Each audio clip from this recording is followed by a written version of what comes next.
that was a really painful experience in my life when religion broke.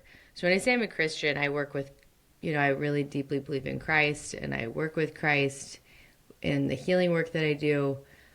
But religious, just the confines, I don't know, it just doesn't fit for my soul.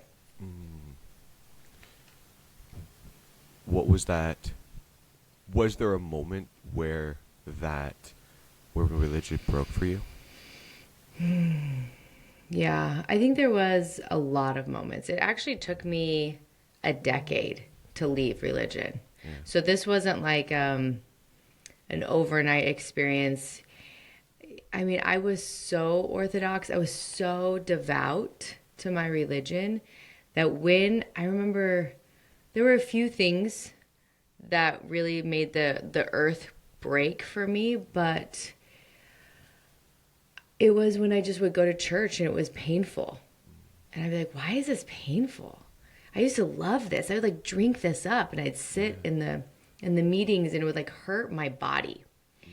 And I would Oh wow. really make myself wrong for it, right? Like, oh, to be a doubter. Like, I must be Yeah. like sinning. I must be unworthy. Like, how dare I doubt?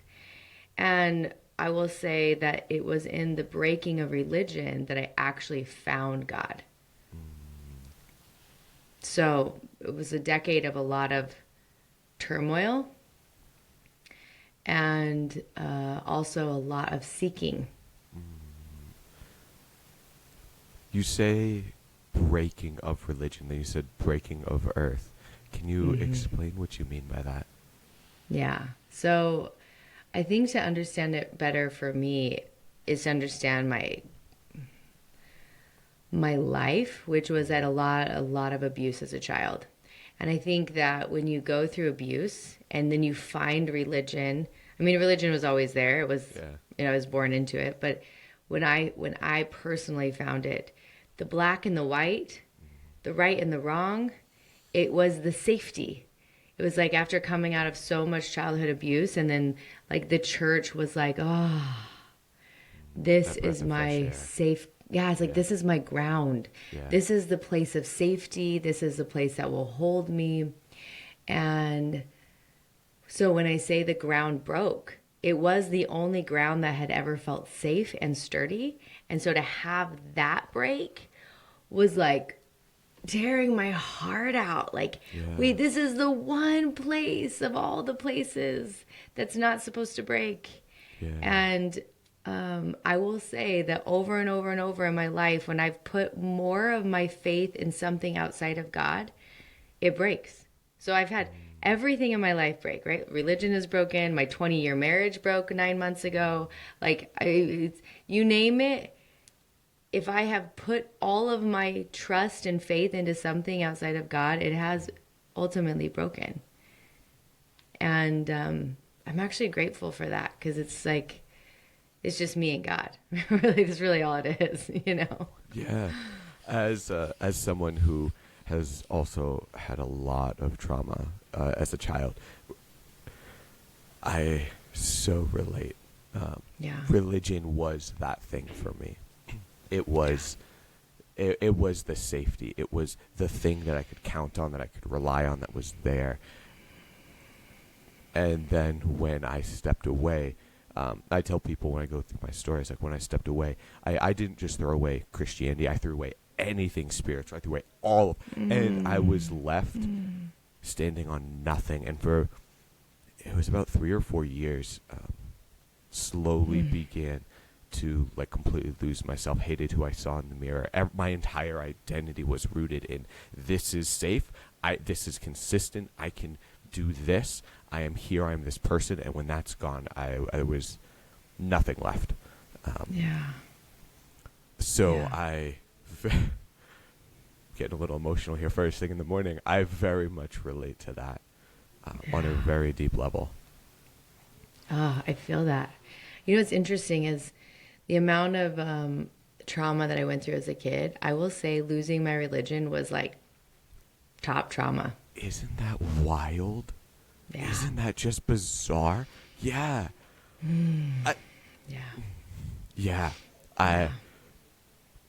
if you had, so you had religion for a long time. When you stepped out of it, when that broke for you, did you lose those relationships as well, that you had? And what did that look like? Well, it's been a dance, right? Okay. It really Yeah. has. It's been a dance. I was, you know, I still took my kids to church, even though I had left, but I have five children. Five, right? So Yep. like it was like, how dare my religious break ruin their life, right? Like that's kind of how it Wow. was. Yeah. So for 7 years, I just attended church, and um, and so a lot of like I had left it inside, but I was Yeah. attending. But in October 2022, my marriage ended, and it had been years and years of us trying to make it work. You know, I have five kids. I was like, I'm gonna freaking figure this out. Like, you don't just leave this. Right. But it really had come to the point of just not being repairable. And I remember having a vision, as I do, right? Like I have, this is how I see visions quite often. And it was a very real vision in my dreams, where I was in the middle of a field and this huge forest fire was coming towards me. And so I turned and I go to run towards the trees away from the fire. And when I get to the trees, they're engulfed in the fire. So I flip around and I'm running down this hill, and the fire is like licking my heels. And I'm like, I am going to beat this fire. And it is so real. I mean, this is like a real vision. Yeah. And right before I outrun the fire, I run straight into a chain link fence, and the fire engulfs me. And I wake up and I hear God say, burn it all. And it was like, done. So, like, marriage burned, religion burned. I actually burned the name of my publishing house, made it a new name. It was literally like burned all the shit. Yeah. And I never walked back. And it was like a freedom of like, oh, I finally am listening to the voice inside. And yeah, I did lose relationships at church. And also, it's okay,